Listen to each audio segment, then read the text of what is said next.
యేసు రక్తమే జయం పరిచర్య ప్రైజ్ ద లార్డ్. ఆగస్టు 20వ తేదీ 2025. ఈరోజు దేవుని వాక్యము, ఆ జన సమూహములను పంపివేసి ప్రార్థన చేయుటకు ఏకాంతముగా కొండ ఎక్కిపోయి సాయంకాలమైనప్పుడు ఒంటరిగా ఉండెను. మత్తయి సువార్త 14వ అధ్యాయం 23వ వాక్యము. అవును క్రీస్తునందు ప్రియులారా, ఏకాంత ప్రార్థన విశ్వాసుల జీవితంలో ఎంతో ప్రాముఖ్యమైనది.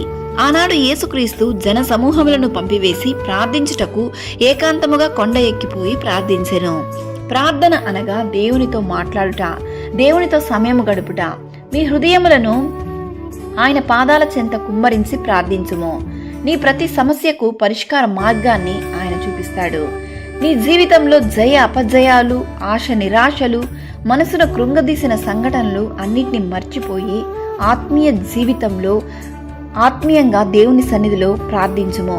నీవు భరించిన అగ్ని బాధలన్నిటినీ తొలగించి నీ కన్నీళ్లను దేవుడు తుడిచివేసే సమయం ఆసన్నమైంది. దేవుని వాక్యం ఇలా సెలవిస్తుంది, నా ప్రార్థన మందిరంలో వారిని ఆనందింపజేసేదను అని. యేసుక్రీస్తు వలె ప్రతి విశ్వాసి ఆత్మీయ జీవితంలో ఏకాంత ప్రార్థన చాలా ముఖ్యం. నీ కన్నిటిని ఆనంద బాష్పాలుగా మార్చేది నీ మోకాళ్ళ ప్రార్థనే. నీ నిందలను, అవమానములను, హేళనకరమైనటువంటి మాటలను మార్చి నిన్ను సంతోషంగా అందరి ఎదుట ఆశీర్వాదకరంగా ఉంచేది నీ ప్రార్థన మాత్రమే. ప్రార్థనకి చాలా శక్తి ఉన్నది. ప్రార్థన చాలా శక్తివంతమైనది. అట్టి ప్రార్థన శక్తిని దేవుడు ఈరోజు మనందరికీ అనుగ్రహించును గాక. సకల ఘనత, మహిమ, ప్రభావములు యేసయ్యకు మాత్రమే కలుగును గాక.